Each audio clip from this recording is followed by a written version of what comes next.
You're watching the station covering all of the DMV. This is DC News Now. Good morning. It's 6 o'clock right now on a Friday morning. Starting off with a live look outside over the Washington Monument. Things are dry right now, but the rain is moving in later today. Brittany will have more on that coming up in just a minute. But first, thanks for starting your Friday with us here on DC News Now. I'm Tanaya Wright. And I'm Corey James. Good Friday morning to you. We're going to check in with Shanika for those roads and the latest on that in just a moment here. But let's turn things over to Brittany. Who's in for meteorologist Jackie Ward on this Friday morning. And Jackie Lair, I do this all the time. Yes. All the time. It's okay. It's Friday. And it's We all as knew if what you meant. look the same. Yeah. You know? Don't get me Resemble. started. We look exactly alike, You right? know? Blind beauties. Hello. No, both beautiful women, but Yes. not Thank the you. same. Thank you. Let's go talk about weather, though. Okay. Okay. Rain this weekend.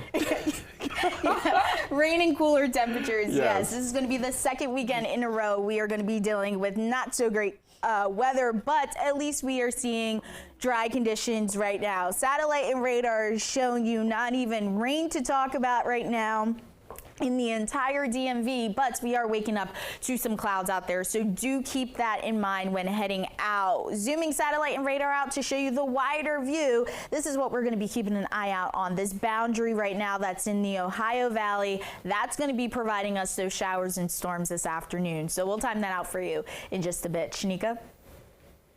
All right, good morning. Now we're looking at the roads. We're going to start on the Capitol Beltway. You can see the outer loop pretty slow out there, and that's because there's a crash past Georgia Avenue, Maryland 97. So it is going to be a slow one for your early morning commute, and you're at the top of the 6 o'clock hour. Normally, you are seeing clear road conditions at this hour. Now, those delays begin right past 650 New Hampshire Avenue. Other than that, your 95s are looking good on the Maryland, Virginia side. In the district, you're not seeing any complaints right now. You're looking pretty good.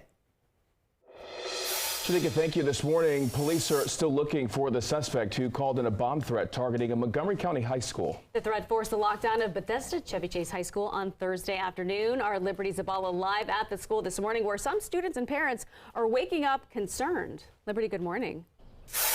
Good morning, Tanaya and Corey. Yes, many students said that it was a very scary situation for them when they saw SWAT officers and K-9 sweep their school here behind me after someone called in a threat.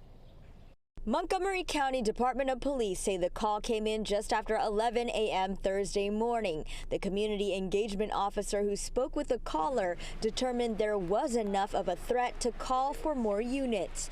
K-9 and SWAT responded to help clear the area. But just before 2 p.m., the school was no longer in lockdown. School officials kept students in their current classrooms and canceled the rest of the school day. MCPD said the threat was determined to be unfounded.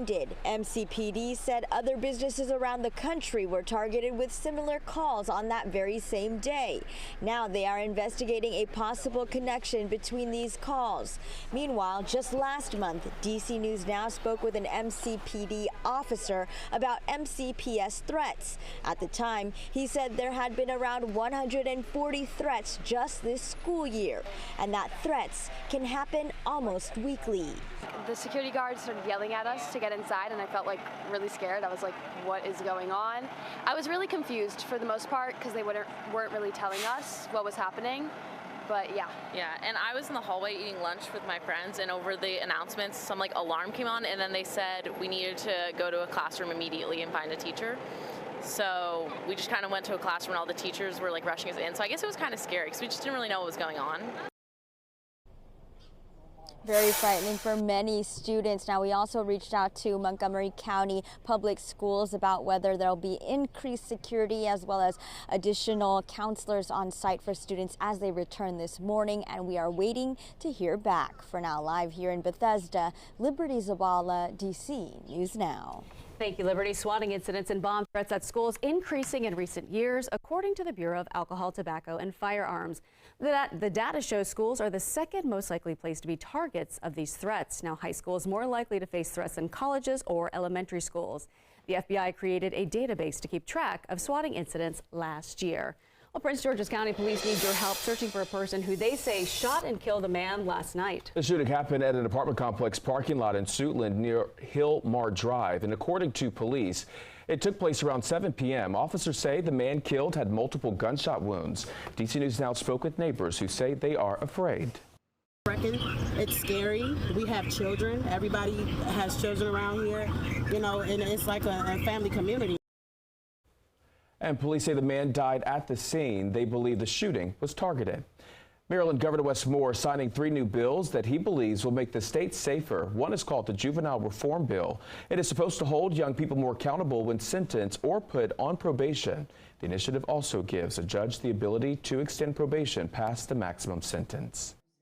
We believe will provide a greater level of accountability, not just for the young person committing the offense, but for the Department of Juvenile Services and those of us who are responsible and have a role in the system. We can give our young people safe spaces. And the measure also expands gun charges for kids between 10 and 12. The other 2 bills signed focus on gang crews and financially compensating people who are victims of crime. Meantime, in D.C., local leaders are now doing everything they can to stop a crime bill moving through Congress. The bill passed the House on Wednesday. It would limit how D.C. can control its sentencing laws and also cap youth offender status at 18. District lawmakers say the bill would prevent them from quickly responding to crime trends. Some criminal justice advocates say this would be the biggest rollback of home rule in a generation. It would really hamper our ability to protect the residents of the District of Columbia. At the moment, struggles to change the name of a post office. It can't be trusted to handle all of the legislative needs for DC's sentencing laws. Republican Congressman Byron Donalds introduced the legislation. He says progressive policies in D.C. are not working, and the new bill helps make the city safer. The bill now heads to the Democratic-controlled Senate.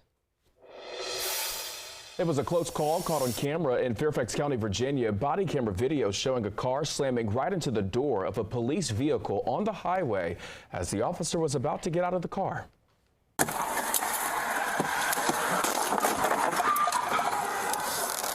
Well, there goes that.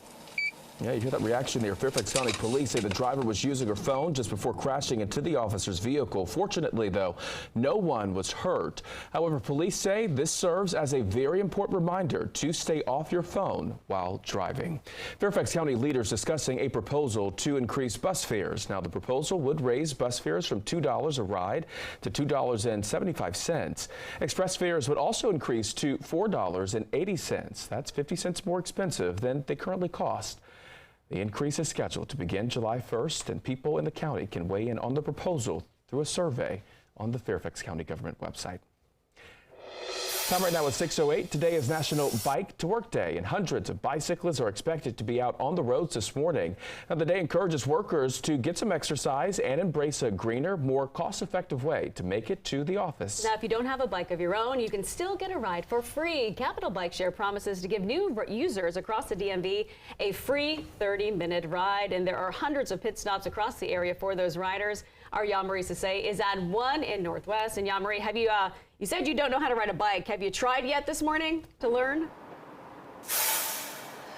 Not yet. They haven't arrived just yet. Some organizers just arrived just a few minutes ago. They're starting to set up behind me. We're actually here at Franklin Park, and this is one of the largest pit stops in the district when it comes to Bike to Work Day. So we are expected to see several people come out here within the next hour. Now, National Bike to Work Day is honestly just a fun and healthy way to start your morning. That's what organizers say is the intention behind this entire day. Now, organizers say it also helps reduce healthcare costs by helping you stay active, reduce parking costs, increases your productivity, and all of this taking place while helping the environment. Now, with 100 pit stops set up across the DMV region, each location will have t-shirts, bicycle giveaways, food, drinks, and even music, and organizers are calling it a party on pedals. Now, many people are expected to participate today, so here's some safety tips for bicyclists that plan to hit the road this morning. Now, be sure to check your air pressure, check your brakes, check those cranks, chains, and cogs to ensure a safe journey. And warning to all drivers out there today, you are expected to see a lot more bicyclists on the road, so do try to stay at least 3 feet between your vehicle and the bicyclist. Now we're out here today in Franklin Park, as I mentioned. We are expected to see more people come out here. Organizers have already started setting up, and hopefully I learned to ride a bike today, but if not, I'm definitely going to try, and you will see that on later in the shows. For now, reporting in Northwest DC, I'm Yamaru Sase. Back to you. All right, the good thing is, Jean-Marie, you're going to be around so many people who seem to be experts riding bikes, so I'm sure they'll be able to teach you quickly. Fingers crossed. I'm going to learn today for sure.